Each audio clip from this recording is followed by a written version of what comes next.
Welcome to this special gathering as we celebrate the launch of Reinventing Resistance, a memoir of a lifelong journey of socio-political commitment and engagement, of lifelong learning and teaching, of persistence and perseverance, of courage and hope.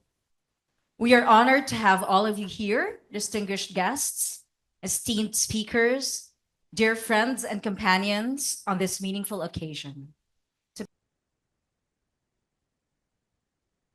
To officially open this event, we are privileged to hear from the president of the Ateneo de Manila University, Father Roberto C. Yap of the Society of Jesus.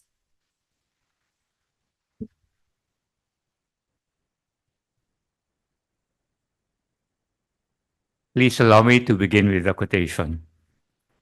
Against all the odds, I became an accidental activist after participating in a demonstration advocating a nonpartisan constituent assembly that was dispersed by police truncheons.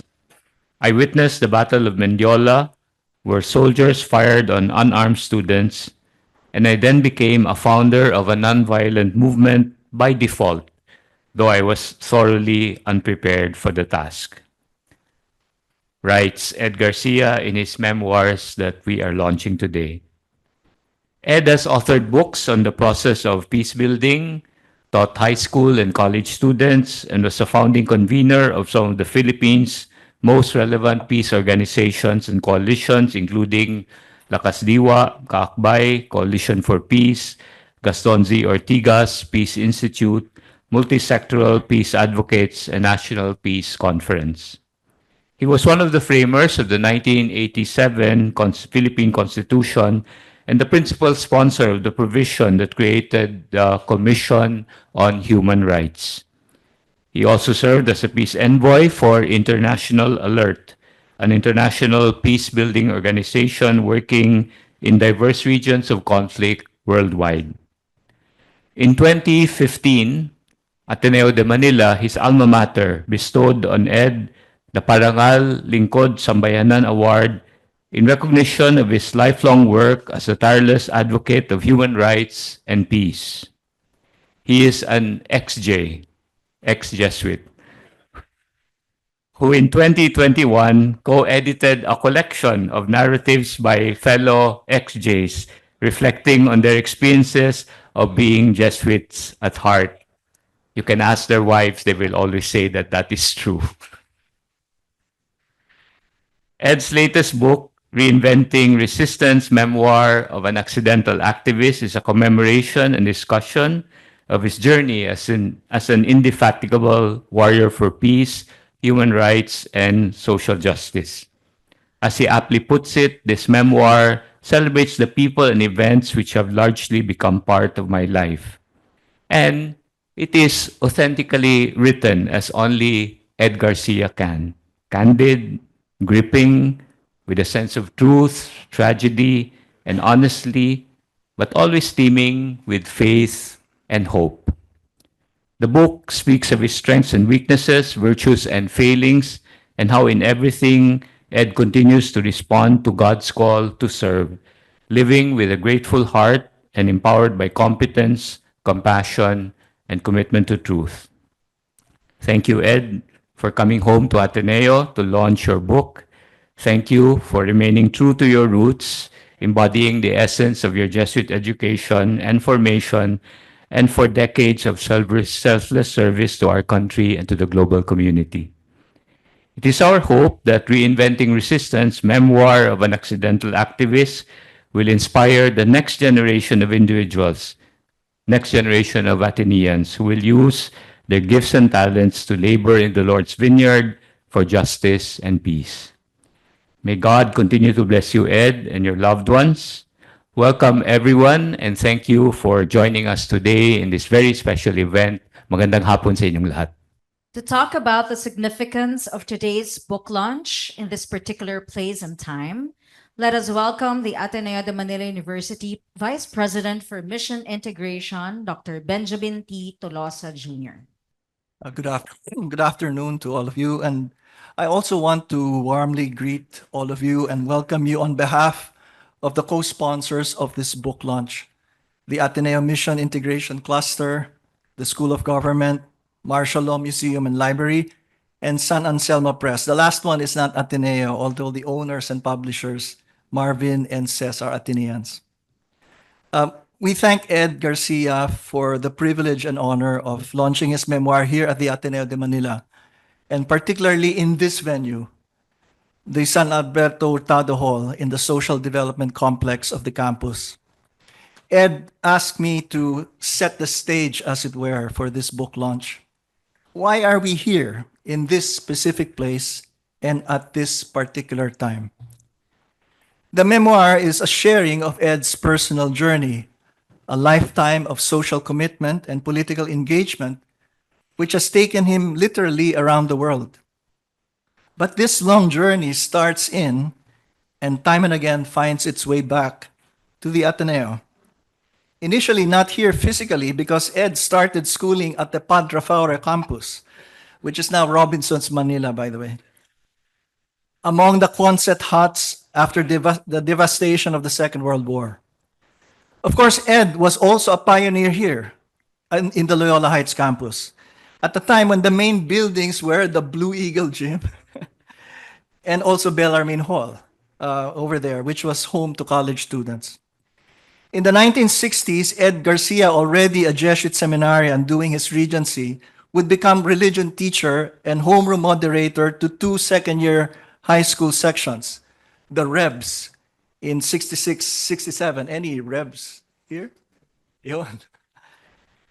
And the Comrades in 67, 68. Ayun, naka-shirt pa eh. You know, it was during this time that Ed pioneered the Days with the Lord, no, which is still very active. In the Summer of Service, the forerunner of the immersion programs of the university. It was also on this campus at the Loyola House of Studies where he would become an accidental activist, when he was volunteered by, among others, NUSP President Edgar Hobson to become the leader of the militant youth organization Lakas ng Diwang Kayumanggi, or Lakas Diwa, in the aftermath of the Battle of Menjola of 1970 during the first quarter storm. Lakas Diwa stressed the enculturation of activism in its ideology, education program, and its symbols, no, the tambuli, the need for independent social and community organizations, and the commitment to active nonviolence. In the 1980s, when Ed was based full-time in UP Diliman, he also taught a course on Latin America in the Ateneo Interdisciplinary Studies Department. It was in February 1986 when he, together with the students like Risa Ontiveros and other Sangguniang student leaders like now Father Karel San Juan, the president of Ateneo de Davao, who would call for alternative classes for raising the consciousness of students, reminiscent of the teach-ins of the early 1970s. Amidst the snap presidential election, protests, and the people power uprising at that time. Those alternative classes are what we call today talab, or talakayan alay sa bayan. When Ed and San Anselmo Press asked for help to find a venue on campus for today's launch, I explicitly suggested that it will be very meaningful to hold it here, in what is now called the San Alberto Hurtado Hall. You will see in, I think, a couple of photos in the memoir that Ed was on this very stage in the 1990s and early 2000s, facilitating the Waging Peace Conferences when he was with International Alert. For Ed, a central lesson from all his years as a peace practitioner is to put the people at the heart of the process. That insight and advocacy of people empowerment and people-centered development are at the center of the work here in the Social Development Complex, from the old Center for Community Services and the Center for Social Policy and Public Affairs, which have been incorporated in the Ateneo School of Government, to the formation and social development offices now in the Mission Integration Cluster, to the offices under the Jesuit Philippine Province that are part of the Society of Jesus Social Apostolate Network. You know, I think it's also significant that the SDC Conference Hall is now named after a Jesuit saint from Chile, a country which has a special place in Ed's heart. Father Alberto Hurtado founded the Hogar de Cristo because he famously said that Christ has no home when the poor not only do not have shelter, but also no food and no means to educate and ensure the future of their children. And so for Father Hurtado, the Hogar de Cristo was providing to the poor the awareness of their value as people, their dignity as citizens, and even more so as children of God. Ed was to return to this campus in 2015 to receive the university's Parangal Lingkod Sambayanan, recognized by his alma mater for a lifetime advocating peace and championing human rights and social justice for the marginalized in the Philippines and in various parts of the world. An award that for Ed was unexpected, but one that brought him full circle and for which he says he is truly grateful. I have to say though that at that time, Ed wasn't always wearing blue and white. In fact, that same year, Ed was wearing green and yellow on the FEU bench when Mac Bello scored the last second shot for the Tamaraos to beat the Blue Eagles in the Final Four and winning the UAP Basketball Championship in 2015. Of course, there's no tinge of tribalism in Ed's blood. And his work as mentor to FEU scholar athletes was just a continuation of a lifelong mission as a teacher mentor that started here on this campus. It's not only the place, but also the timing of this book that is significant because it is the eve of the 39th anniversary of the triumph of the nonviolent People Power Revolution against the Marcos dictatorship, which we commemorate tomorrow. EDSA remains a source of joy and pride for us as a people, our gift to the world in the struggle for democracy, handog ng Pilipino sa mundo, mapayapang paraang pagbabago.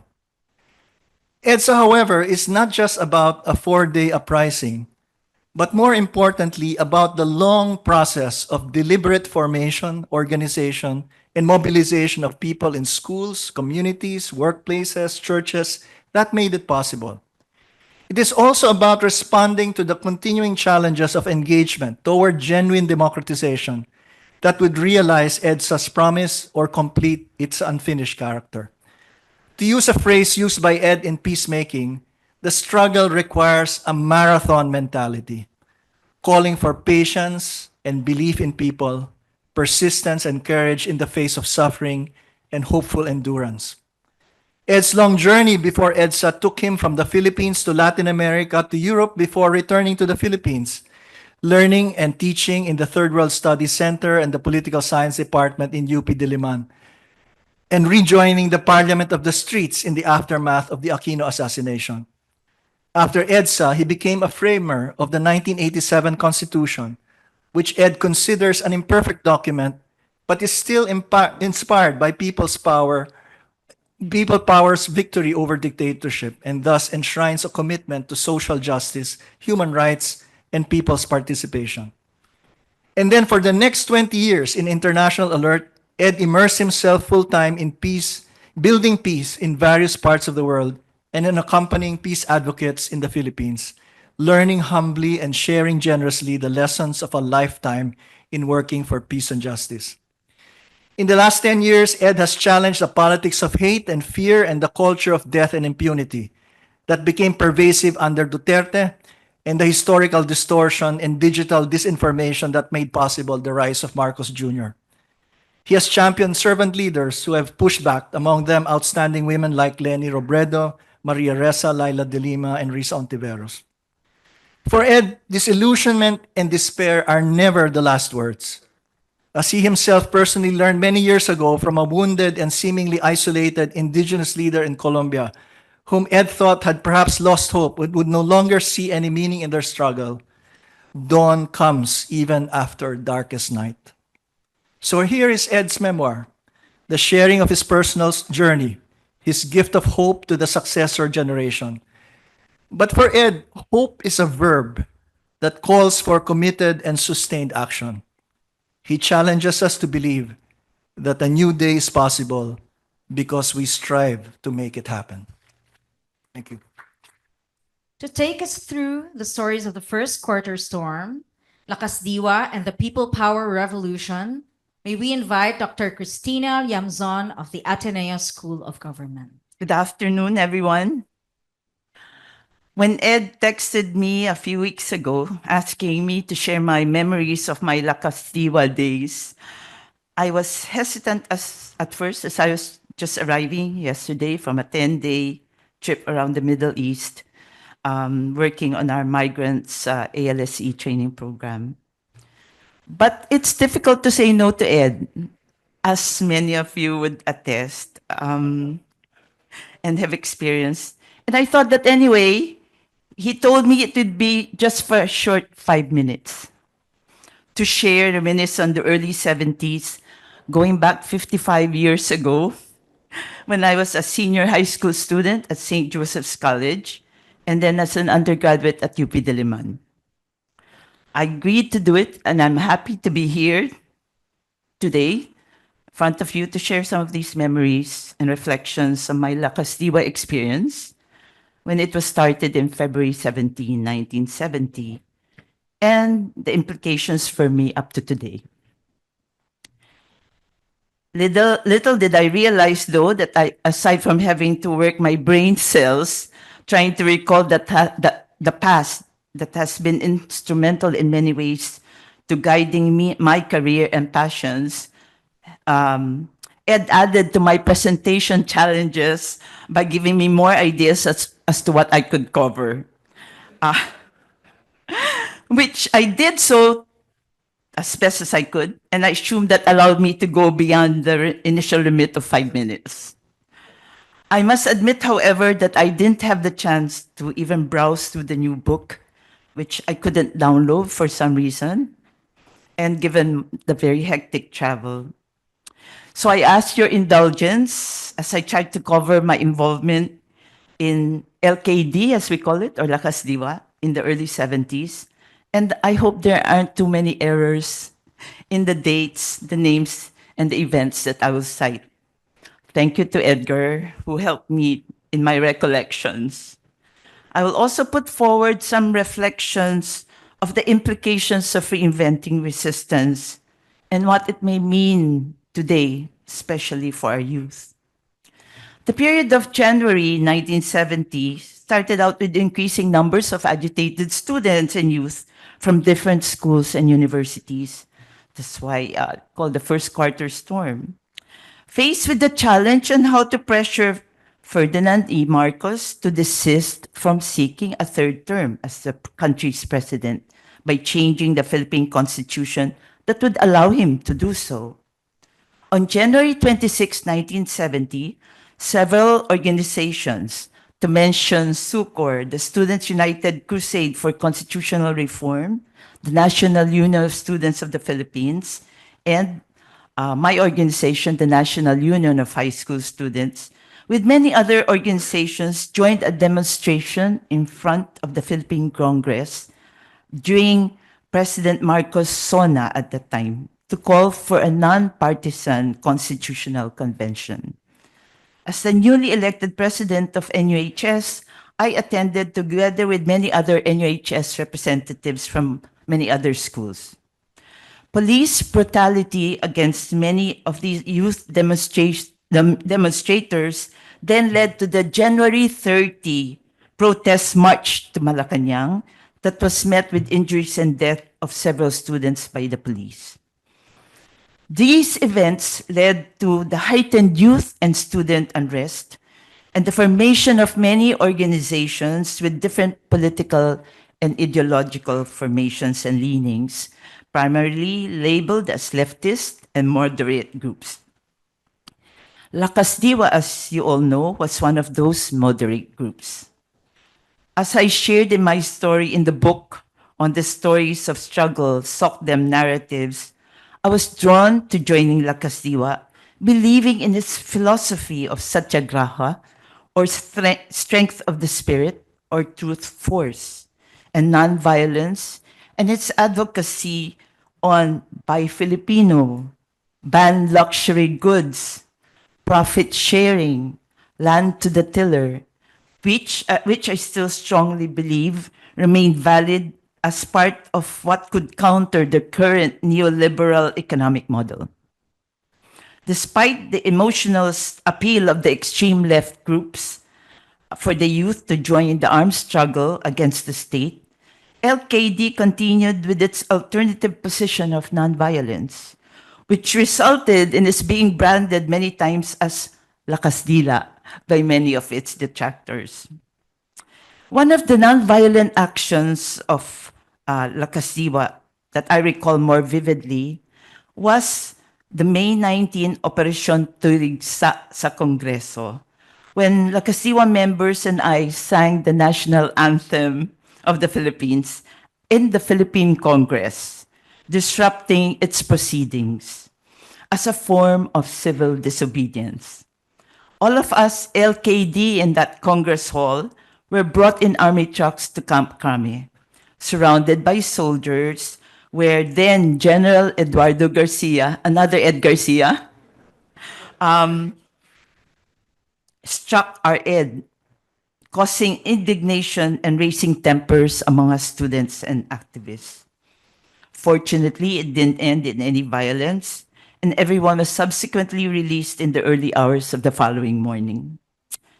Other forms of nonviolent mass actions that Lakas Diwa actively organized or joined included Operation Bantay to raise awareness on the electoral abuses in Ilocos Sur with the burning of the two barrios. The support for the farmer sector struggle for land to the tiller. The campaign to raise awareness of the bitter sweetness of sugar produced by exploited sugar workers and sacadas in Negros. The support for jeepney driver strikes and the displaced informal settlers in Metro Manila to Sapang Palay, where they were literally dumped without any facilities and support services.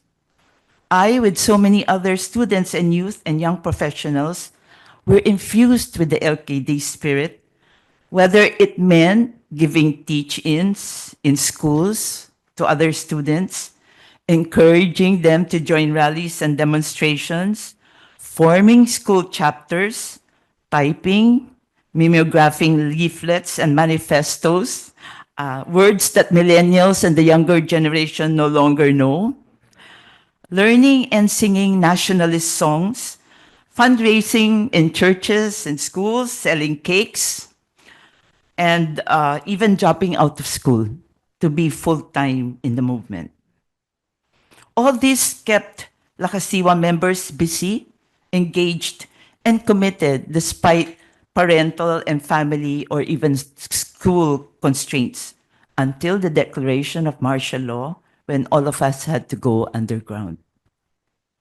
LKD prided itself in its teachings on the beliefs, ideology, centering on the above principle of nonviolence, working towards a Filipino social revolution, leading to a Filipino social democracy. It organized an ideology committee tasked to put together materials for regular DGs or discussion groups among students and other youth to deepen the understanding of the socio-political, economic, and culture or the spec realities in the country and the solutions to these challenges based on this Filipino social revolution. It's not surprising, very disheartening that most, if not all, of what were then identified as the critical problems that needed to be addressed remain so much the same today. There have been minimal, significant improvements in the lives of so many Filipinos, and in many ways have become worse with the degradation of our environment and natural capital, which is the base for the country's wealth. Let me quote once again from the book, and I brought a copy of the two books produced by Ed and Lakas Diwa at that time. I quote, "This is life today. The poverty and hunger in countless barrios, the unemployment of wasted energies in the slums of Tondo, the dismal housing situation in the inner city pockets of poverty, the hopelessness in the face of the dispossessed peasant who tills the land he cannot own, the anger in the eyes of the alienated worker who can barely subsist on unjust wages, the child who cannot go beyond grade 4 and who will die before reaching the age of 40 without seeing either doctor or hospital. The distressing orientation of an economy that is basically unplanned, plundered by a few, and manipulated by foreign economic powers. A people that are condemned by the ruling class to remain powerless and poor, deceived by a breed of leaders whose interests continually conflict with the welfare of the people they claim to serve. While many aspects of the country's conditions leave much to be desired then and remain so today in 2025, I would say that the vibrant political and social movement with its roots in the first quarter storm contributed to the People Power Revolution in February 1986, whose 39th anniversary we celebrate tomorrow, which for the most part was nonviolent, bringing together all sectors, segments, classes of Philippine society, which seemed to be replicated to some extent by the mobilization of Leni Robredo's kakampings, eager to support a candidate whom they believed embodied a political leader who was a true servant leader, who could pave the way for true and meaningful socio-economic and political reforms, particularly for the Lalayan. Unfortunately, this was short-lived with the return of BBM to power. And while there are remnants of the kakampings who are continuing with their socio-economic political involvement, now more than ever with the coming elections, that could further deepen the political dynasties, we collectively need to assess exactly what it means to reinvent resistance, to push back on the deepening concentrations of political, and may I add, economic power into the hands of political and economic dynasties so that the meaningful and sustainable changes can really happen. May I put forward some ideas on ways to reinvent resistance, adding to the what has been written by Ed, not necessarily directly targeting the political electoral processes, but going beyond these. Consider how the challenge of the climate and environmental crisis, which Pope Francis has so explicitly laid out in his Laudato Si, in the second part of the Laudato Si, on the climate crisis. The Philippines is one of the most vulnerable countries to the climate crisis, and one that so many people, including youth, the youth, are most concerned about. This is certainly a platform that could be more utilized to reinvent the resistance needed to stop the practices of unconcerned corporations, the collusion of government institutions, particularly the LGUs, to selling out our environmental heritage for short-term economic goals. The need to go back to basic organizing along such issues as a climate crisis, or the education crisis, or the hunger crisis, or the water crisis needs to be done. Education, values formation, which can spell the difference for really more involvement among the youth. Working with our migrants, of which I can speak a little bit more about, our OFWs constitute a potential force for real change as they're exposed to new ideas on how governance can be improved. But values formation is critical, as I said, as with all the other sectors. Not only that they are not influenced by fake news, just like so many others, but they, as well as other sectors, are imbued with the values that can encourage them to give back to the Philippines, even as they try to earn for themselves, their families, and help to create a better Philippines for all. The tambuli, or the Carabao's horn, was a symbol of Lakas Diwa. A call to the Filipino youth then, a call that remains today and continues to resonate for me as I engage in other forms of resistance in my work on migration and with migrants, on food security, on social entrepreneurship.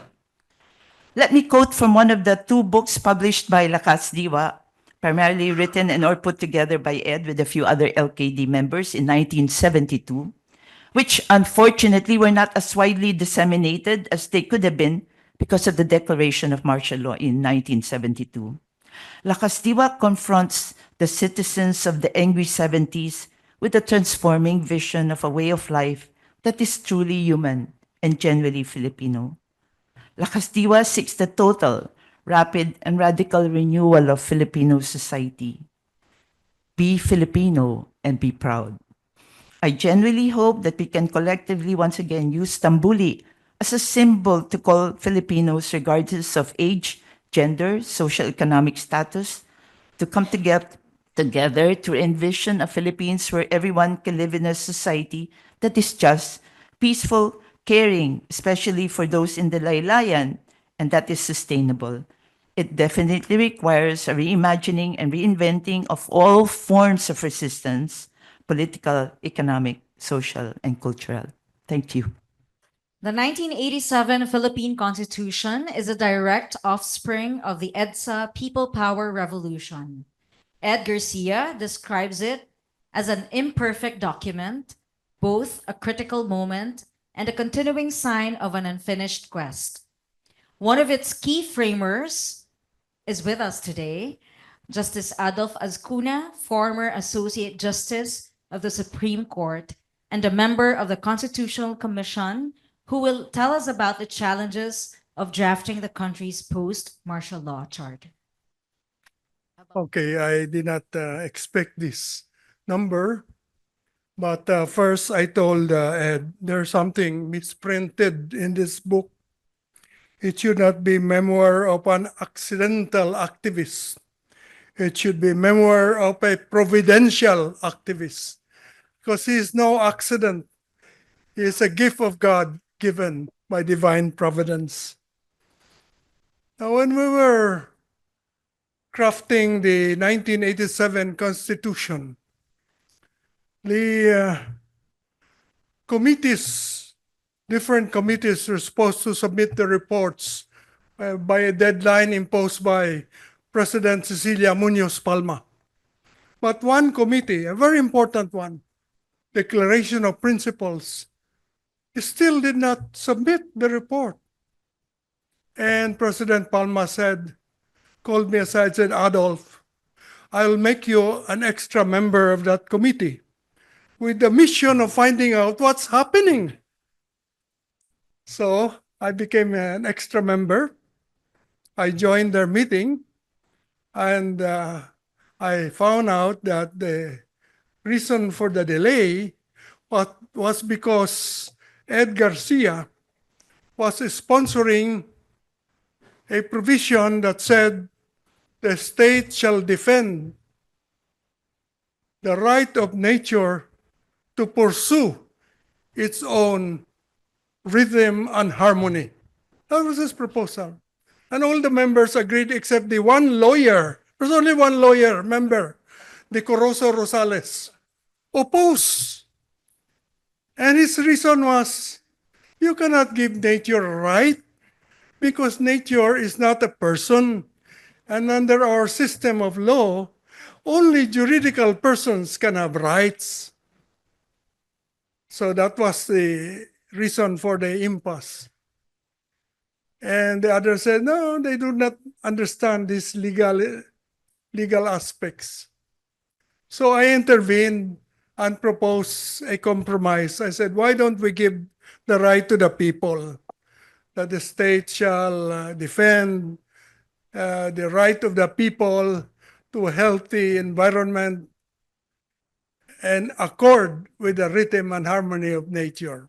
So it passed, and the Declaration of Principles was able to submit the report. And you will find that provision, which is the Ed Garcia provision, in the present Declaration of Principles and Policies of the Philippine Constitution. So much so that another member of the Constitutional Commission, the Honorable Hilario G. Davide Jr., later Chief Justice of the Philippine Supreme Court, who, by the way, wrote the invocation that I read today, decided the famous Oposa versus Secretary Factoran case, which implemented the provision of Ed Garcia on the right of the people to a clean and healthy environment. According to the Supreme Court, speaking through Chief Justice Hilario G. Davide Jr., this provision is self-executory. No need for a law to implement it. Imagine, they didn't wait for the law. Davide, Supreme Court, enforce it. And not only that, they enforce it to protect future generations. Another entity that has no personality under the law, because juridical personality starts with birth. And if you are unborn, you have no personality under the law. And yet David gave them a right under the concept of intergenerational justice, meaning that the present generation has a responsibility to take care and preserve the rights of the next generation, future.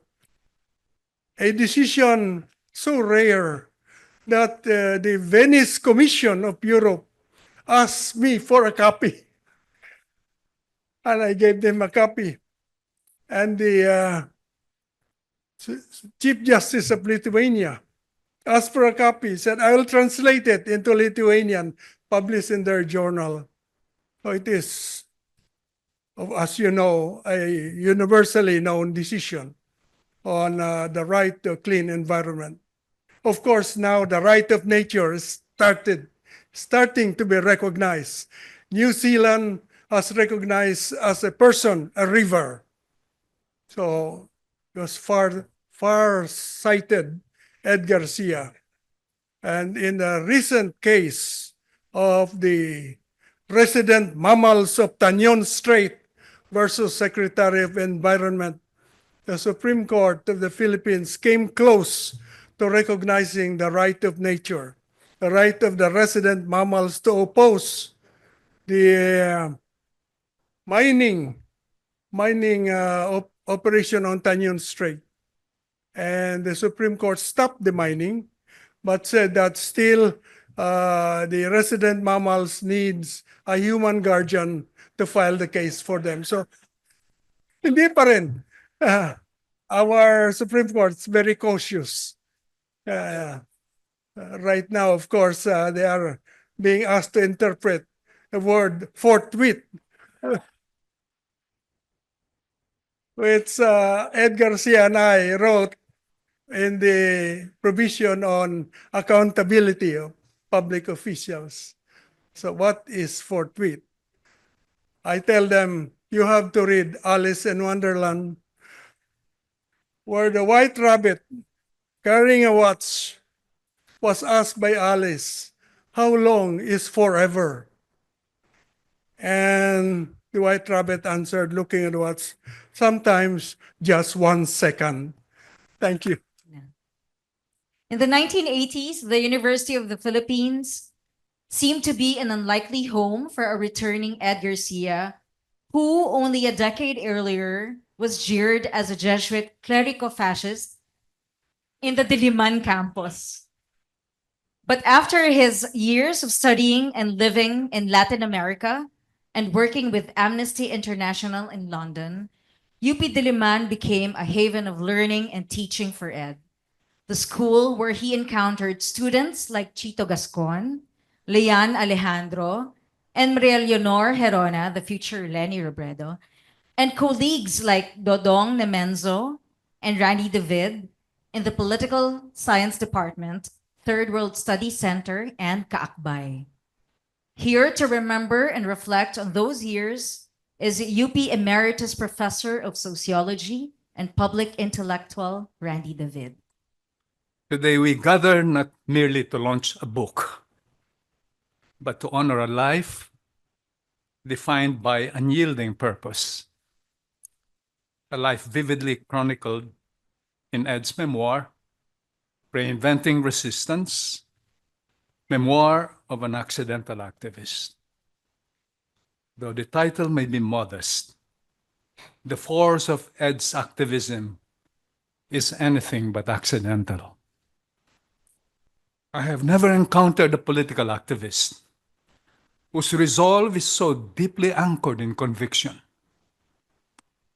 Ed is the embodiment of civil society.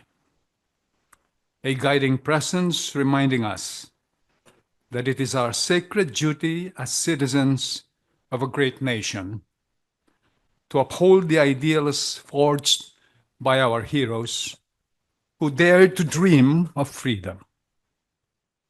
His own life stands as a testament that the pursuit of justice is a solemn responsibility.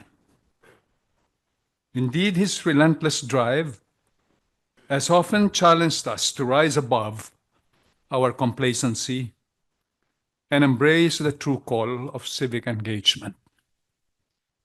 The thing about Ed Garcia, the activist, is that he never loses hope, never succumbs to the intellectual seductions of pessimism and cynicism, so fashionable among academics. He hasn't changed since the first day I encountered him. He puts you to shame with his infectious stubbornness, his impulse to fight, and his irrepressible sense of daring. It can sometimes be annoying, if I may say so. For not all of us can summon the same political will with the same enthusiasm and intensity consistently. I vividly recall that first encounter in the early 1980s, just before the tumult surrounding Ninoy's assassination, when Ed appeared unexpectedly at my office at the Third World Studies Center on the fourth floor of the College of Arts and Sciences in UP Diliman. Although his reputation as the iconic leader of the Loyola Soknems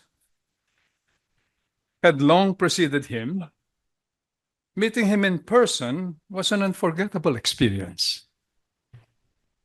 There stood the very man whom generations of Ateneo students had long admired as a fearless paragon of selfless service, the complete embodiment of a true person for others.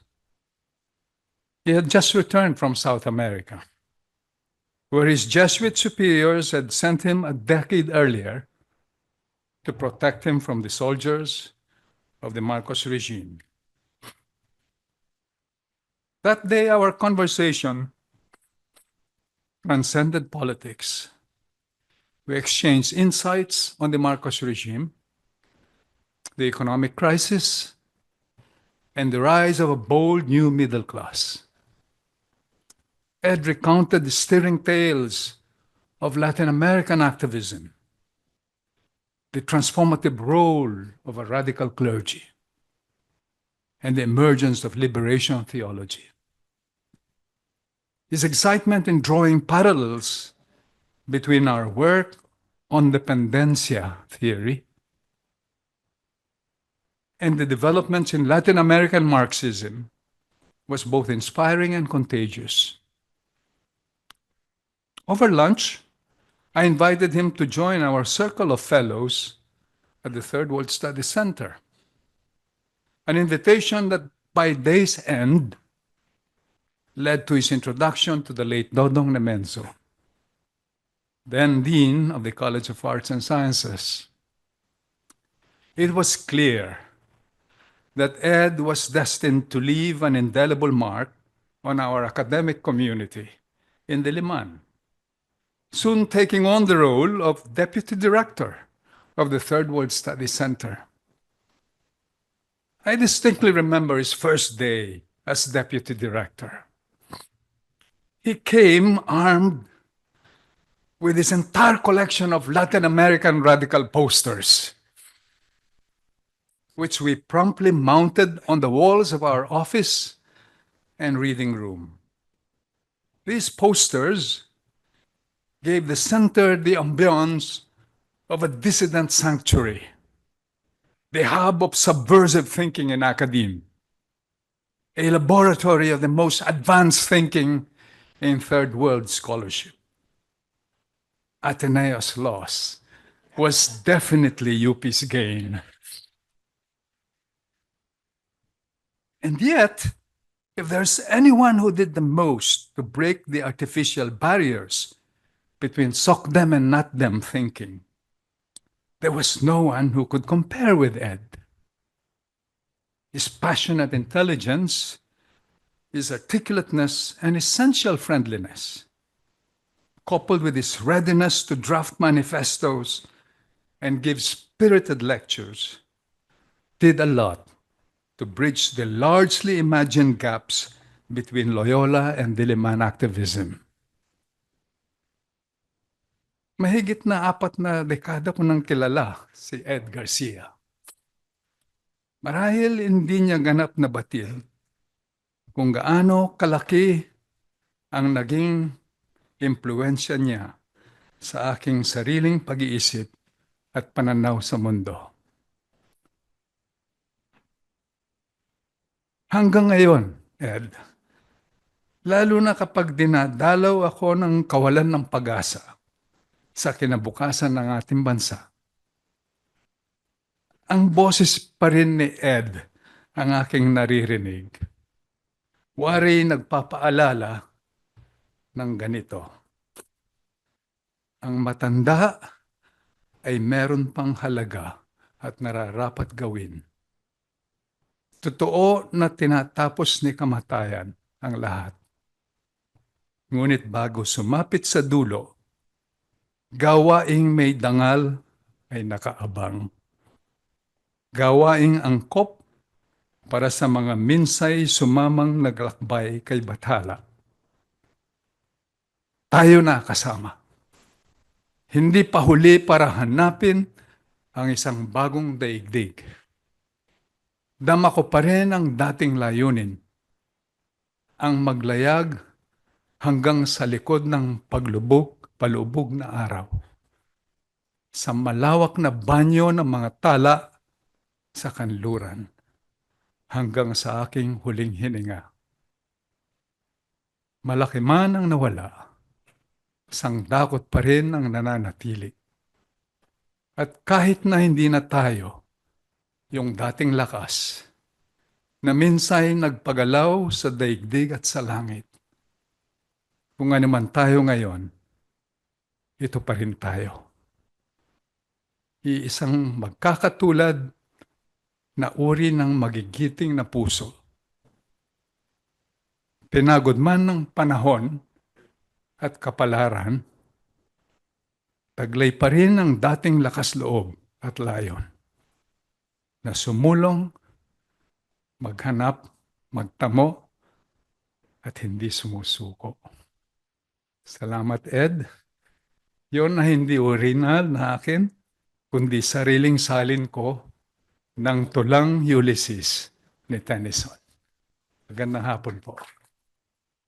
When I grow up, I want to become a Filipino, said a 9-year-old daughter of an Australian correspondent after watching the nonviolent EDSA People Power Revolution unfold and triumph on TV in 1986. Indeed, our country's victory over the Marcos dictatorship was our gift to the world in the struggle for democracy at that time. Handog ng Pilipino sa mundo became the anthem of people power, capturing the nation's sense of pride, joy, and hope. Let us watch as Jim Paredes, who is actually with us today in the audience, and Boboy Garovillo of the legendary Apo Hiking Society, a group that has its origins in Ed Garcia's 1966 to 67 homeroom class Rebs, introduce and present the song. Good afternoon, everyone. Before I introduce the song, I just want to go back in time and remember being a first-year high school student when I met Ed Garcia. He was a young, what do you call that? Seminarian, di ba? Scholastic, oh. And he was like full of, in the middle of your teenage angst and all of that, no? He was so full of positivity. He would give you an ear. Papakinggan ka talaga kung anong gusto mong pag-usapan, okay na okay lang. And we were young, juvenile, and probably stupid. But he was there. And because of that loving approach he gave us, he became a very strong influence. No. And to start with, I was a very idealistic young man. And when I met Ed, the idealism was validated because an older person told me, yes, it is okay to be idealistic. Yes, it is okay to think of a future that doesn't seem to appear right now. Yes, that's very important. And that to me, naging influence ko talaga si Father Ed pa nun. Ed Garcia. I just want to thank you, Ed. Okay, my conscientization, well, I was always conscientious, actually. No, I'm an empath, I think. Nag-aaral ako sa Ateneo tapos nag-uumpisa na yung Philippinization movement, no? Kung saan sinasabi ng mga kaliwa doon na we are not being educated to live in the Philippines but to be, to fit the scene of New York. Di ba? Ang galing natin mag-Ingles, ang galing natin sa mga ganyan-ganyan, scholarly stuff. Pero wala tayong alam tungkol sa ating bansa. And from that point on, I started to read Filipino poetry. Because I couldn't even complete a sentence in Tagalog. So nagbasa ako ng mga poetry na actually, yung mga iba sobrang lalim, pero tinitingnan ko lang yung syntax, tinitingnan ko lang yung grammar, the use of words, etc. And I learned a lot. I listened to Tagalog news. I took the Filipinization thing very seriously. And while I was singing English songs and all of that, and we grew up in the age of the 60s, we somehow came to the conclusion na, as much as I love the Beatles, they didn't write these songs for me. We're just a fringe market. They never even thought of us. All my idols did not think of us. No? So I said, maybe it's time we dance to our own music, we sing our own songs, di ba? And we fall in love with the Filipino theme songs, di ba? So that's how we started the OPM movement. No? Nagkasabay-sabay kami, hindi kami nagplano. I remember talking to other writers then, and they just said, it just came so naturally. It was time. No? We wanted theme songs of our own. Anyway, baka mahaba na to, but... And then, nagka-revolution. No? During that whole few years before the revolution, I attended a lot of rallies, and we in the APO were having discussions all the time. Should we be doing this? Shouldn't we just be singing and everything? And nabasa ko yung buhay ni Picasso. No? He was exiled. Nabasa ko itong mga young artists from South America who were exiled. Nabasa ko yung mga American artists na dumaan din sila dun sa kanilang McCarthyism, no? And I said, art is more than just making pretty stuff, Hindi lang tayo gagawa ng mga pan-decoration. Dapat gagawa tayong talagang nakaka-move ng tao. No? So that's what we decided, that politics had to be part of the APO repertoire. It did not have to dominate, but we had to talk about it because it was everywhere. It was the big elephant in everybody's life during that time. Martial law, loss of human rights, corruption, etc., etc. Pag hindi mo i-mention yun, parang bulag o nagbubulag-bulagan. Anyway, so ganun nangyari. When EDSA happened, well, before EDSA happened, I had experienced a lot of what I wrote about in Handog. No? Every line there was something I experienced maybe at least 7, 10 times. No?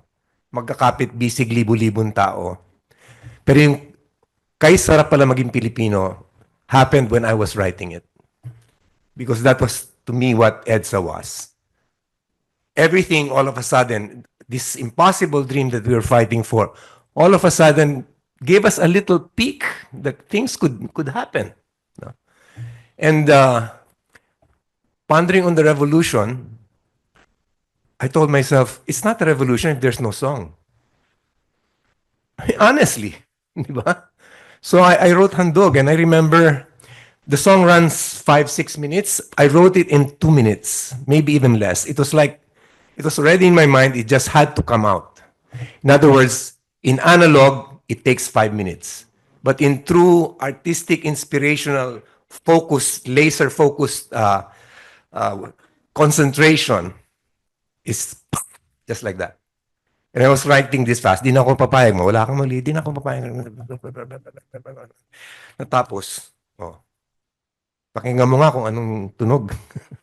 I already hear it, but that's when it said, wow, it takes quite long. But it was really rapid fire writing. And it was, well, clearly, I think it was an inspired work. I don't think I wrote it. I think the muse seduced me to write it. Because I'm not always that, I don't always write that good. If I may say, it was good.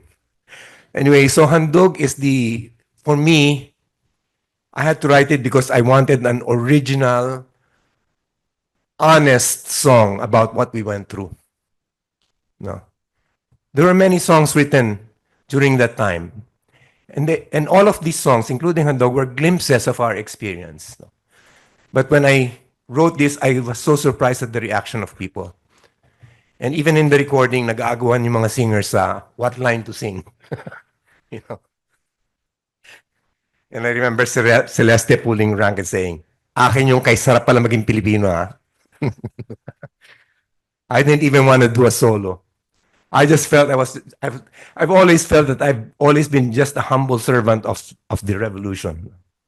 Really, I'm just one of the people in the street, And when I wrote that, I just sang a duet with Suba Serrero. Masta nang nagaganap sa ating bayan, magkasama ng mahirap at mayaman. I was the second voice there. And that was enough for me. And we were doing the recording. Everybody was so high in the studio. It was just so amazing. Everybody had the spirit. Mike De Leon liked the song so much, he volunteered his crew to record everything and to make the documentary. And, well, a little aside, nasa atin na lang ito. Kung nagtataka kayo kung paano napasok yung mga young stars noon na Chris Aquino at saka sino isa, pinilit yun ng producer para daw maging commercial. And I was like, oh my God, ano ba to? Di ba?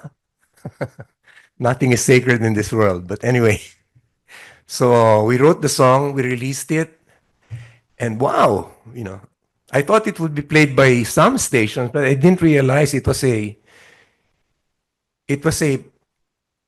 also pop. Pop meaning it was a universal experience of everyone who didn't write music, who didn't know opera, who didn't know cultured things, no? It was parang nagkaroon tayo talaga ng theme song. And that's what I was very proud of. No? And just last week, there was a student from St. Scholastica yata, high school, wrote to me and said, we're asking permission to sing your song while we gather in the street. And I said, don't even bother to ask. Sabi ko, that's my gift to everybody. Sing it without, just don't change the lyrics. Or don't make fun of it. So that's the story behind Handog. I thank you for liking it and for listening to it. And are you going to play it? Here it is. Thank you.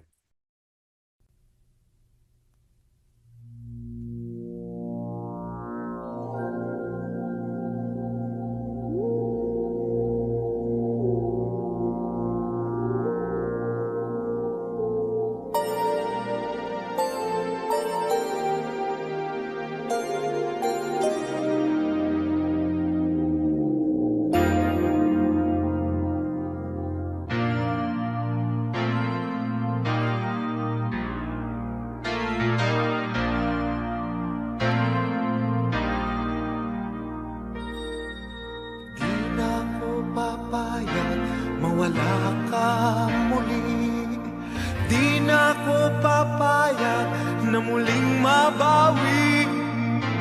Ating kalayaan kay tagal na nating mithi, di napapayagang mabawi muli.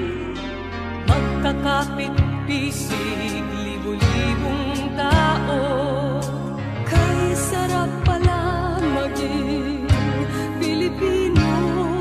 Sama-sama iisa ang adhikain, kailanman di na maaalipin. Ang Pilipino sa mundo, mapayapa para ang pagbabago. Katotohanan, kalayaan, katarungan ay kayang makamit na walang lahat. Basta't magkaisa tayong lahat. Sama-sama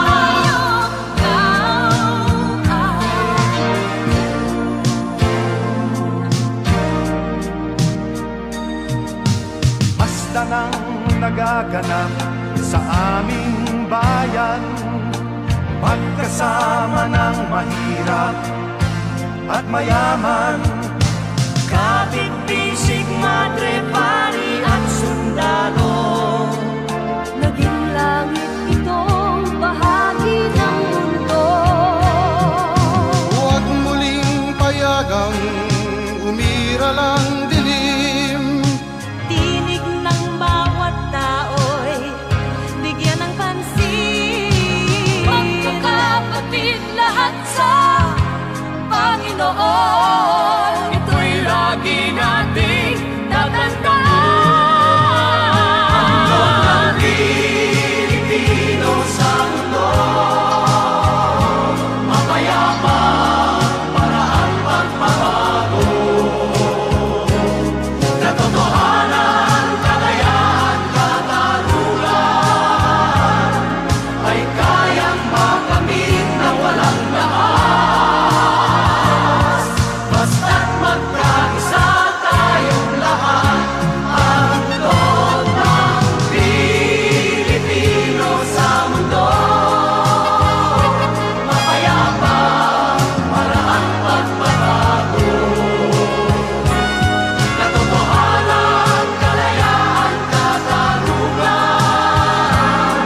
ay kayang makamit na walang taas.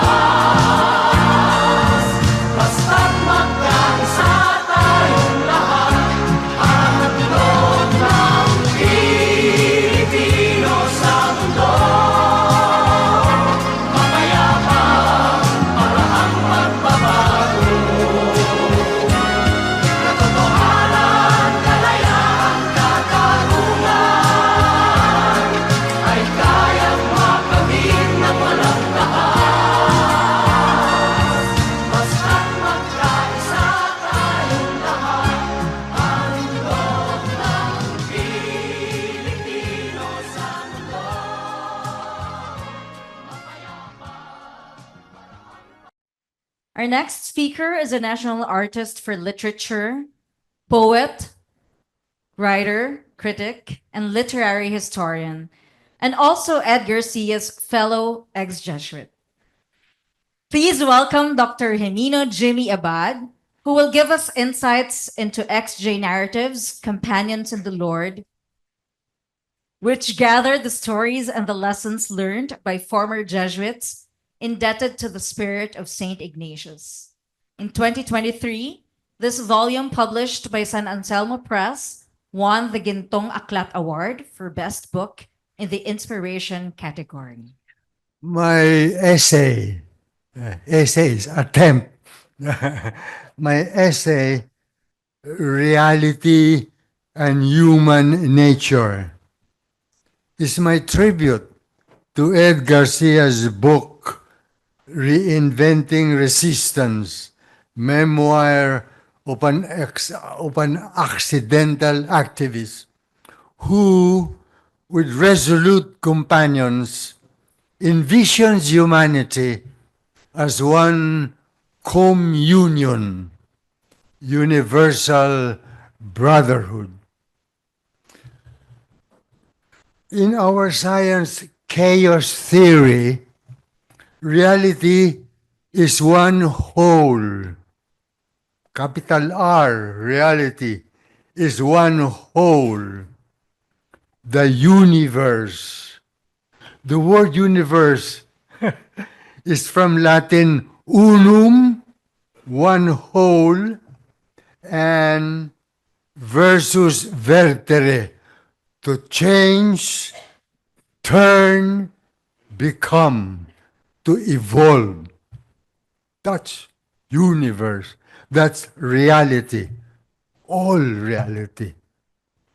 All nature, including humanity, is evolving, ever changing reality. Capital R, small r. So we are immersed in mystery. From Greek, mysterion, mystes, meaning initiate. The day one is born, one is initiated into mystery. We never cease to wonder and observe, ask and examine, evaluate, judge, and believe. Our reality, what we call our world, is evermore only a human reality. Only our sense or awareness of what is there, what is real, what is true, what is right, what is just. We have no access to any consciousness other than our own. A cat's sense or awareness of reality is its own. The living of it, we can only imagine it as in fantasy. Our own individual consciousness is also called our psyche, our mind, thought, and heart, feeling. In Greek, psyche means breath, principle of life, life, soul. Thus, our world, our reality is not so much this valley of tears as says the poet John Keats, the veil of soul making. One's self-image as his own honest self-knowledge at a given time may be said to be a creative linguistic construct, but that doesn't make that inner self or soul any less real or true. In that light, we create ourselves, our psyches, as our self-knowledge grows. Humanity has in fact validated the gospel truth that the human being was created in the image and likeness of God. From the very beginning, humanity created its own world on planet Earth, from tribes to empires, from free, independent countries with their own culture to the UN, the United Nations, an exemplar of a future humanity as one cum unity. Rene Descartes says, cogito ergo sum. I think, therefore I am. We think, absolute proof we exist, have our own nature. But we think with words, verbal language. Verbal language, words. Our imaginations finest invention by which the imagination makes real to the mind what the mind apprehends. Thus, we are all our words.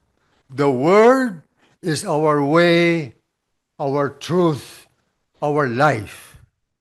Without the word, we have no memory, no history, no culture, no civilization. Our words translate our sense or consciousness of reality, what parts of it we grasp or comprehend. Therefore, our words endow our thoughts, intuitions, feelings with a material, apprehensible form that enables us to communicate what we mean, what we think is real, is true, what we suppose, discern, believe in faith. Thus, the way is our word, our truth, and our life. Without the word, we would have no memory, no history, no culture, no civilization.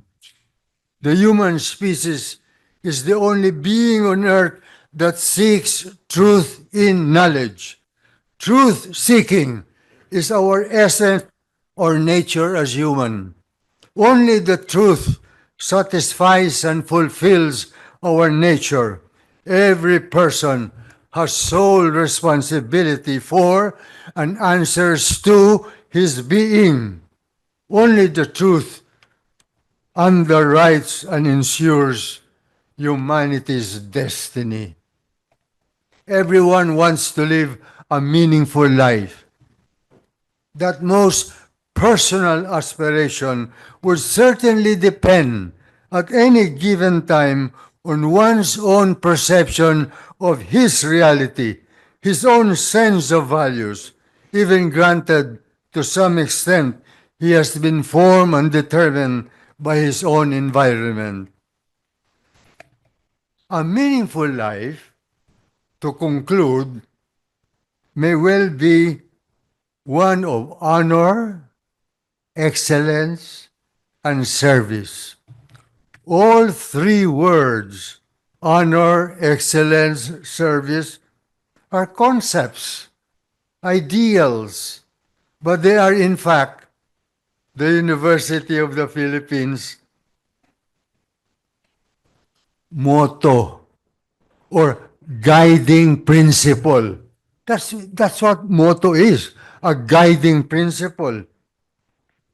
A strong sense of honor, a strong sense of honor in one's own way of life.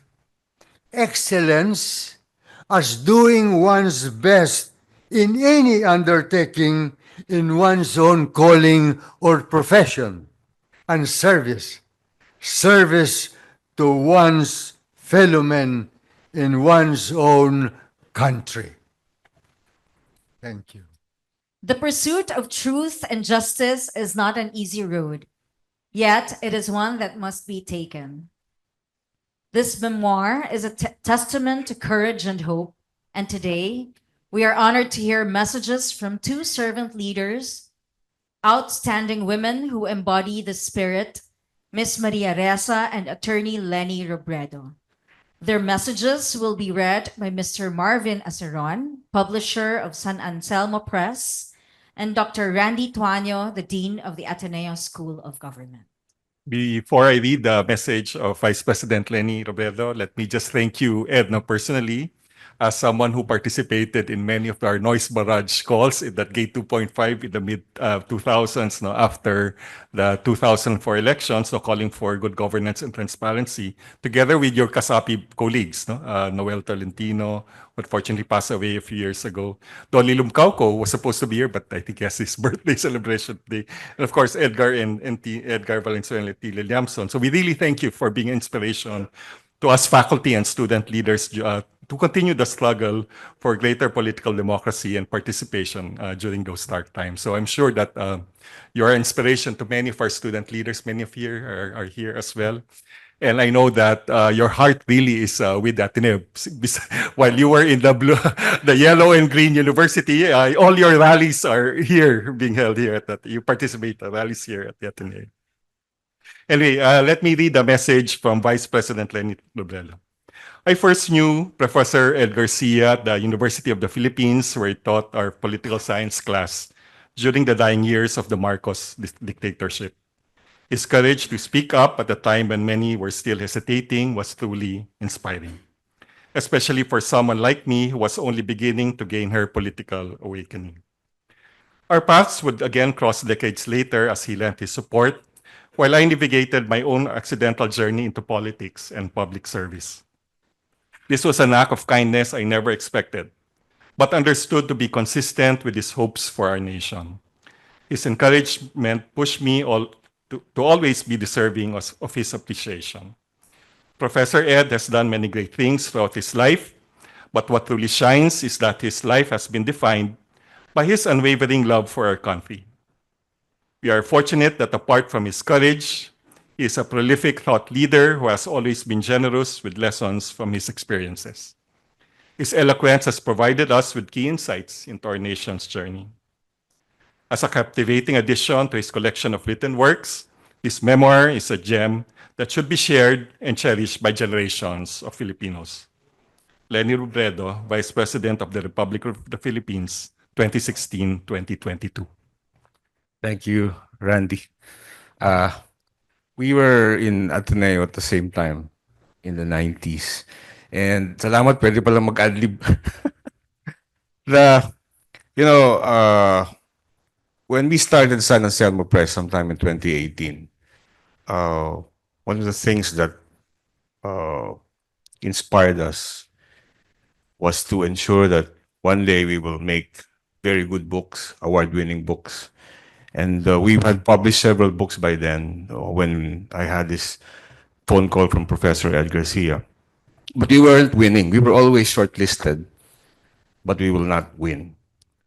And so Prof. Ed was in pandemic 2020. He said, we have this book, Marvin. It's Companions, X-Ray Narratives. And it was a very thick book. I said, okay, let's do it. It looks like it's a very interesting book. And I was saying, it reminds me of an idea, which is the idea of liminality, when you're in between two things. So the stories in the book is about liminality because those ex-Jesuits were navigating their lives after they became Jesuits and after they left the Jesuit ministry, and how they were applying things that they learned from their training and education in ordinary lives. And so we won the award from the Book Development Association of the Philippines. And I was so happy. And I wrote a little speech in our Facebook post. You know, there is another writer or book publisher in the US named Vladimir Nabokov, who was always nominated, but he never won a book award. And so I said, after we won this award, I would like to talk to Mr. Nabokov and tell him, sir, we have one book award that sets us apart. So thank you. So Professor Ed, then after that book was published, or was in the course of publication, he called me again, and I was in the middle of a Zoom hearing. At the time, I'm a lawyer, so we had these hearings during the pandemic, and I told Prof, I can't talk to you. Can you just tell me what you want? And I'll talk to you later. He said, Marvin, I have another book for you to publish. So I said, just email it to me. I'll take a look at it and let's see how we can go about it. And so the email popped in, and I just saw the title. In the subject heading, it said, Servant Leader Lenny Robredo. I didn't see the manuscript. I said, man, I'm going to publish that book. So I texted Prof. Ed, let's get that book going. I'll appoint an editor. And so that became that nominated book, Servant Leader Lenny Robredo, which had several editions, like 3 or 4 editions. And it was the only thing that set uh, the BBM and the Lenny campaign that showed the big difference between the two because they couldn't make any book. There's no book to be written about Bongbong. And there was so many things after we did Lenny Robredo, 17 Lenny Robredo, we came out with a book, 100 Pink Poems para kay Lenny, which is still probably the fastest selling poetry book in the Philippines because we sold about 4,500 copies in less than 3 months. And until now, people are asking for copies of that book. And it galvanized the poets of the country together. We had it launched in a special launching with the vice president. And still, we recall with fond memory those days of that campaign.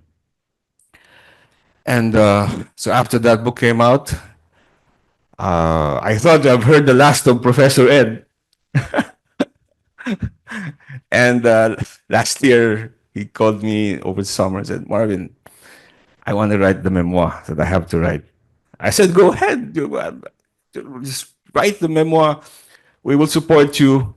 And in December, we decided we will publish this on the eve of the People Power Revolution. We will launch this on the eve of People Power Revolution. I told Prof. Ed, sir, just make sure I have the manuscript 10 days before February 24, we will get it done. And indeed, we got it done. So here, we're ready. We have this book. Congrats. Congratulations. Because he was pleading to me, Marvin, I'm sick. I don't know what's going to happen. It's so hard to call you. I said, no worry. The San Anselmo Press machine, as I would like to call it, is functioning well. Our copy editor, Malubuen Consejo, who did a very great job, was on the project since day one. Our book designer and layout artist, MK Segundo, is there. If you like the layout, it's a very dynamic design. I congratulated him for this, and congratulations, Prof. Ed. So I would like to read now the message from somebody that we all admire, Maria Ressa. Ed Garcia is one of Rappler's staunchest supporters through the worst of times, when violence, fear, and greed ruled the Philippines. That moral courage underpins the life he led, laid out in a memoir of a peace advocate turned activist for truth and justice. Ed's push for a marathon mentality is a beacon of hope to get all of us through this dark inflection period globally. That is his call to action we all must heed. Maria Ressa. Thank you. At this point, I would like to call again Mr. Marvin Aceron, the publisher of San Anselmo Press, to present the book to the author, Professor Ed Garcia.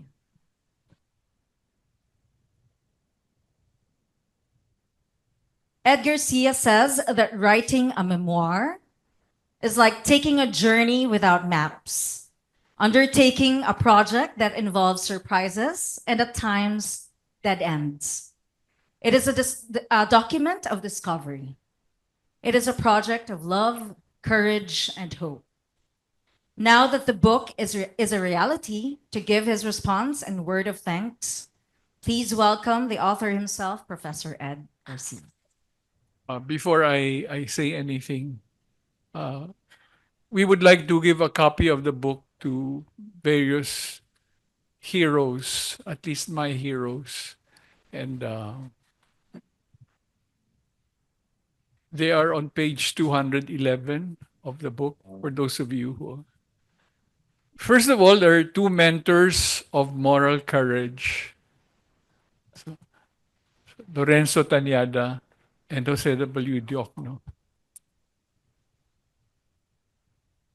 So we would like to give a copy, hopefully the representatives of Lorenzo Tanyada and Jose Diokno to come forward to receive a copy. So we have here Senator Bobby Tanyada, yeah, and the Tanyada family, the big family, May we call all the members of the Tanyada family? to receive the book for one of the heroes of our generation, Manny Yap. May we ask his classmates, high school 69, please come forward. I think Edgar,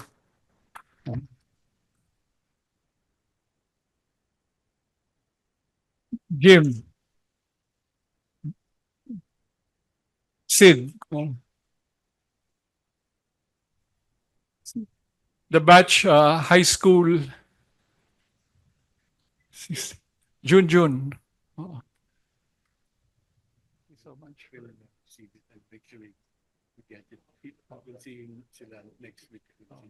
Thank you.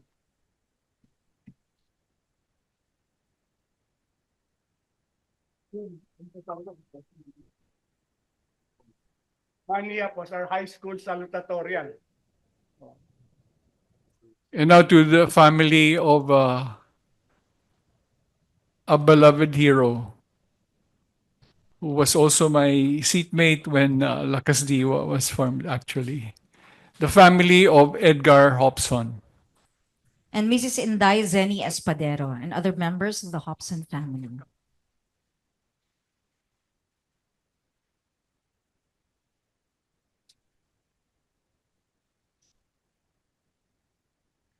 Hello. The family of Job is here.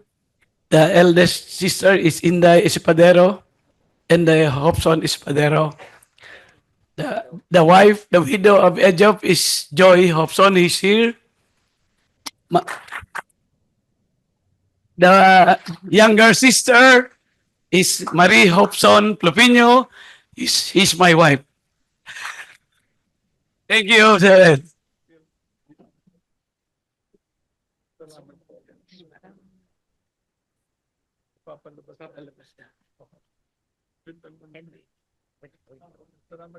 Ay, isa picture pa, picture pa, picture pa.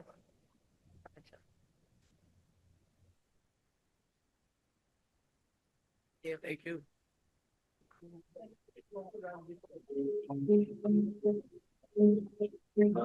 Before I respond, I also want to request my own personal hero.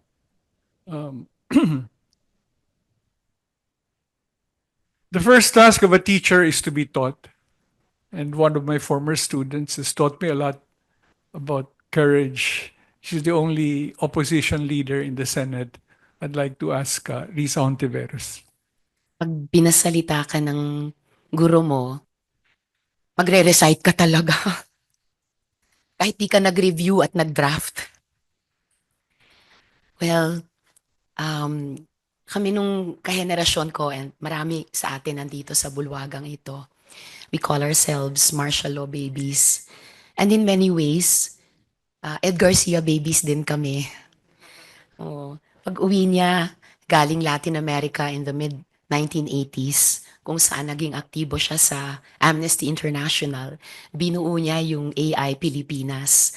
At yan, kami ni Namardi naging ilan sa mga pinakaunang miyembro. And others here whom I can't see clearly lang, sorry, kasi hindi ko biniba yung salamin ko dito.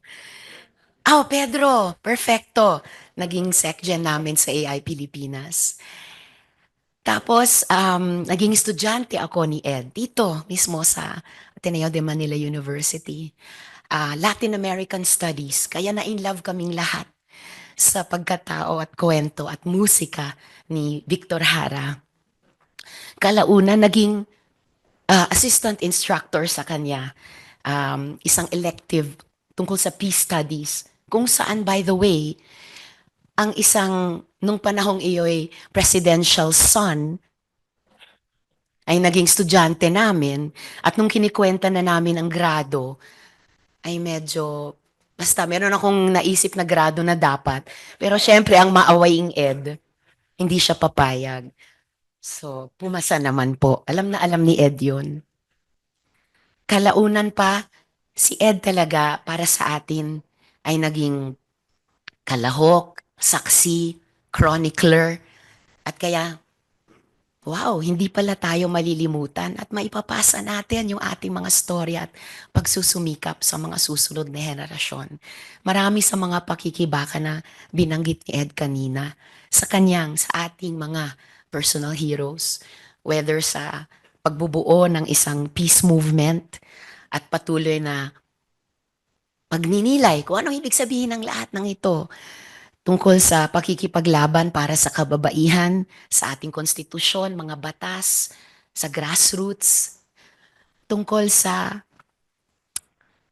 retaining that sweetness of soul. Ano pa man ang mawala sa atin, gaano pa man kahirap ang mga laban ng buhay. Yung pagboto laban sa RPUS Basis Agreement, ang Magnificent 12 na kinakatawan dito ni Kaababi.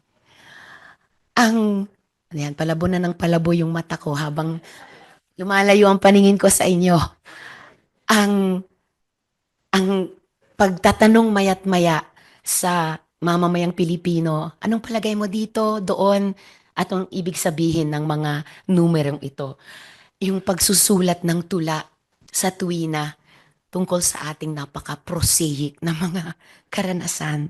Ang pagtatayo ng ikalawang reform government pagkatapos ng EDSA People Power Revolution. Ang pagpapahayag at pag-interpret sa atin ng Mindanao and being church in Mindanao, ang mga issue ng edukasyon at pagtatayo ng pabahay, hindi para, pero kasama ng mga maralitang tagalunsod. Ang pagtatayo ng NGO community dito sa Pilipinas, ang pakikipaglaban para sa karapatang pantao kahit sa mga yugto ng historical distortion.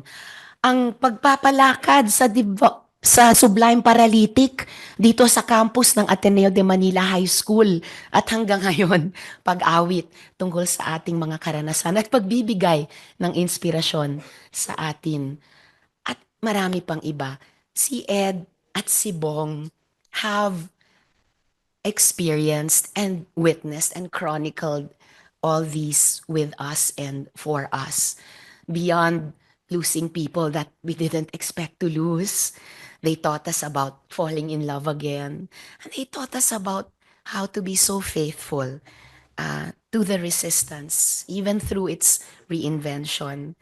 And so generously until now sharing with us these memoirs of an accidental, buti na lang na aksidenteng maging aktivista, kasama natin. So mga kaibigan, palakpakan po natin sina Ed at Bong Garcia. Naalala ko pa talaga si Evilio Javier. So to receive the book on behalf of Evilio, I think it's Attorney Tony Lavinia. Are you here, Tony? Sorry. So may we ask Tony to please receive the copy on behalf of the family of Evilio Javier. When Evilio Javier was first running for governor of Antique, I remember he called me up and he asked me to accompany him. So we went to all the towns and villages, the barrios of Antique. And he was such a magnificent campaigner. And I remember the joy in that campaign. And when he won, it was overwhelming, the sentiments of the people.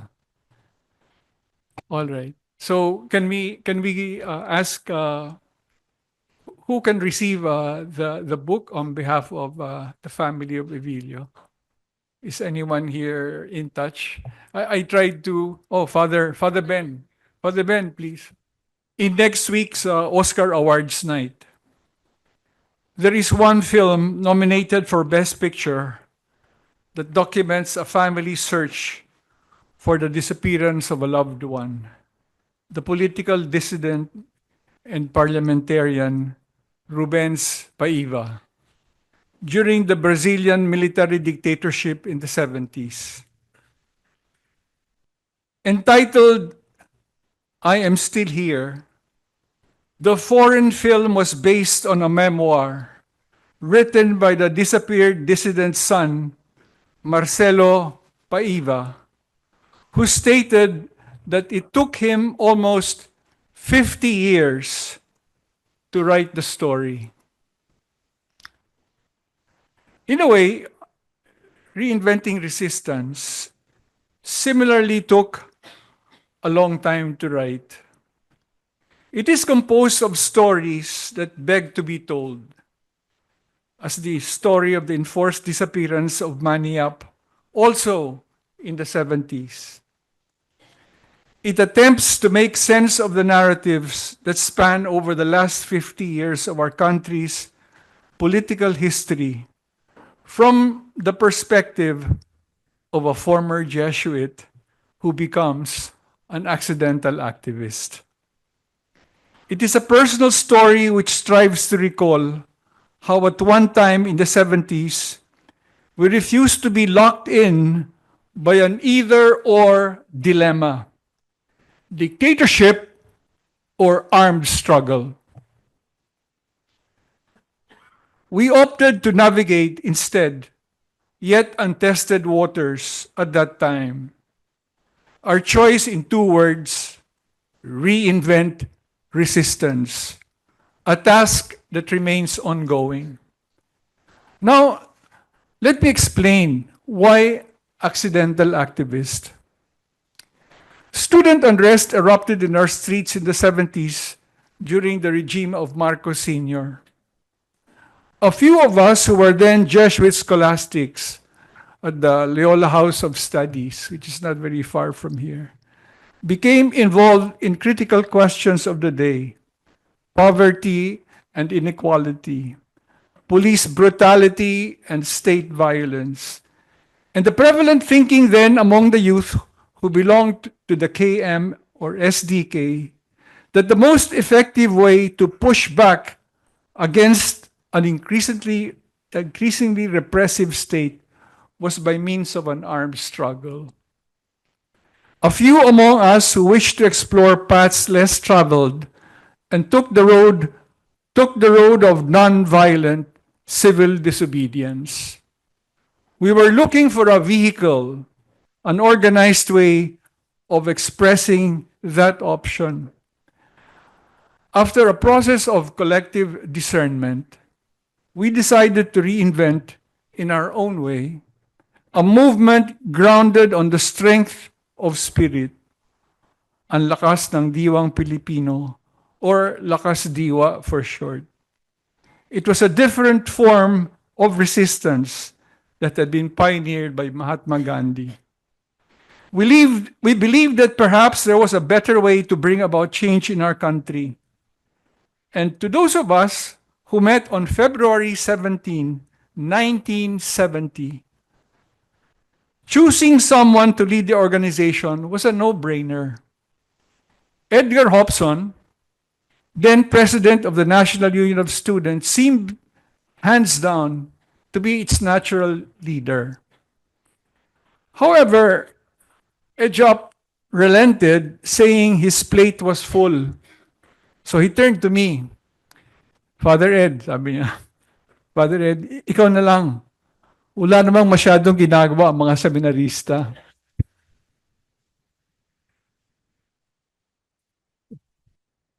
Thus, I dropped out of theology studies to do something I was totally unprepared for.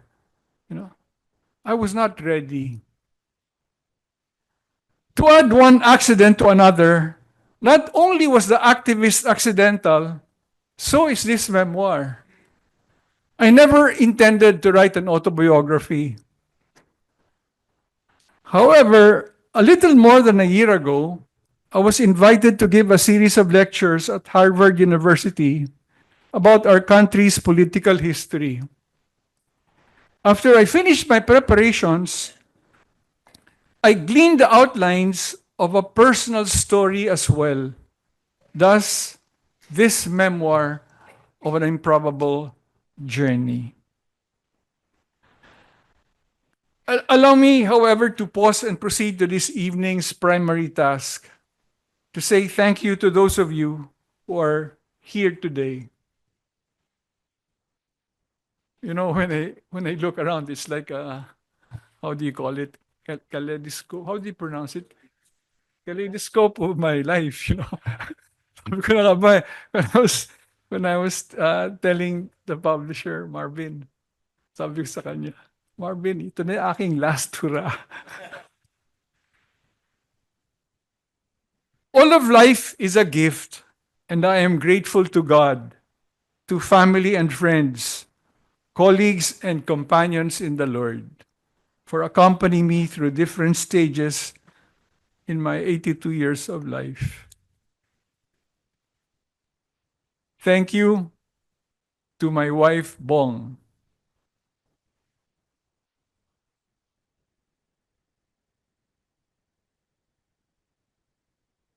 For the support and the patience during this past year, giving me time and space to begin and complete the writing of this memoir.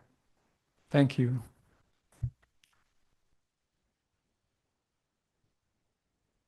To my second family. Yes. To my second family, the Jesuits and former Jesuits. Can all the Jesuits and former Jesuits please stand? Give Father Ben. Oh, Tony. You know, Tony played a big part in my life. You know, not only during the formation of Lakas Diwa, especially he was the brain behind the movement. And also in Latin America when we were companions together during that period. So the Jesuits and former Jesuits, past and present, here and abroad, thank you. To my classmates and batchmates of Grupo 58. Huh?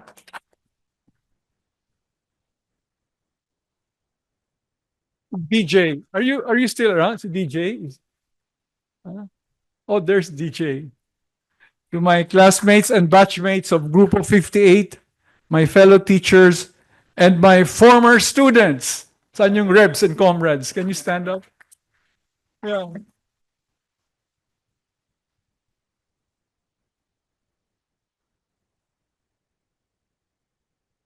And to the scholar athletes with whom I worked, Bernadette Pons, are you here?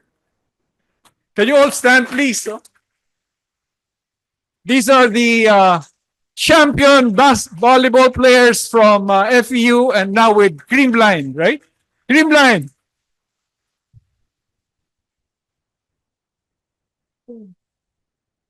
Maraming salamat for coming. Wala ba kayong game today? Sige. Si Kyle was chosen as the best setter. Was it last year? And si Bernadette, were you the most valuable player?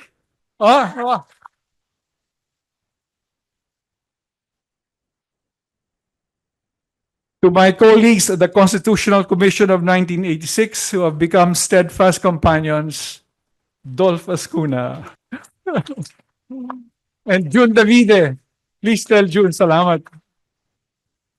To human rights and peace advocates whom I have accompanied in their unfinished journeys, anyone from Gaston Ortigas Peace Institute, from the human rights organizations. Thank you very much.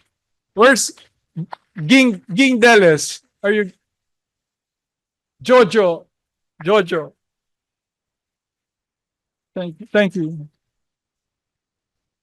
And now to the publishers of San Anselmo Press, Ces and Marvin Aceron, who came to my rescue when my computer crashed midway. No, actually, my computer crashed midway. And so I asked Marvin, paano ito? But then I also have to say that you have a great team. The copy editor, Malu Buenconsejo, and the layout artist, MK Segundo, and the all-around Gay Domingo. Can you please rise? Huh?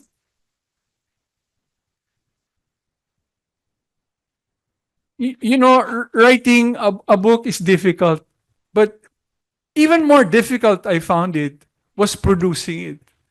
But without Malu and MK and Gay, this would not have been possible. It's so, that phase is, really challenging. So I want to thank you. And then the person who helped me out with the photos, Dr. Janine Ramirez. Janine, stand up. You know, it was very difficult to put together the photos. You know why? During our time, ano yung Randy, wala tayong, yung yung mga ginagamit na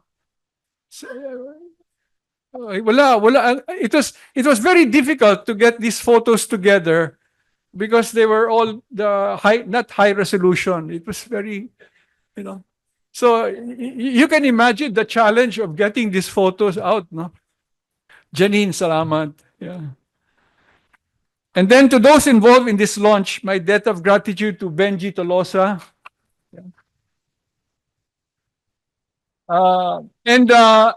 And his co-conspirators, Randy Tuanyo of the School of Government, Mike Anthony Binluan of the Ateneo Martial Law Memorial Library.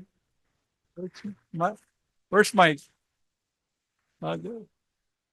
And of course, si Father Bobby. I think Father Bobby left already. Can you, Father Ben, pakiisap when you get to the Jesuit residence. Pakisabi na lang salamat. And at the end, however, Jim, tulong mo. At the end, however, this memoir is just an obscure footnote in the grand scheme of things. In some way, it resonates with the lyrics written by the 2016 Nobel laureate for literature, Bob Dylan. Sung by the incomparable Jim Paredes. This is just an excerpt. This is the last stanza of Like a Rolling Stone, which is in complete unknown in the film, which is nominated for Best Picture for March 2. How does it feel without a complete unknown, like a rolling stone? One more time. One more. How does it feel to be on your own with no direction? Oh, a complete unknown, like a rolling stone. Salamat, Jim, ha? They capture the sentiments I felt when I was far away from home in Latin America, on my own, unsure where to go after I left the Jesuits in 1974, more than 5 decades ago. But there's the rub. In God's grand design, all things turn to good. Even accidents can make a difference. For He can write straight even with crooked lines. He can use vessels of clay, no matter how imperfect they may be, or at times even broken. What is not an accident, however, are 3 lessons I wish to share today in 1 minute. First, to remember and never forget so as not to repeat past failures. As the novelist Milan Kundera put it, the struggle of man against power is the struggle of memory against forgetting. Kaya si Marcos Jr. nagkakamali.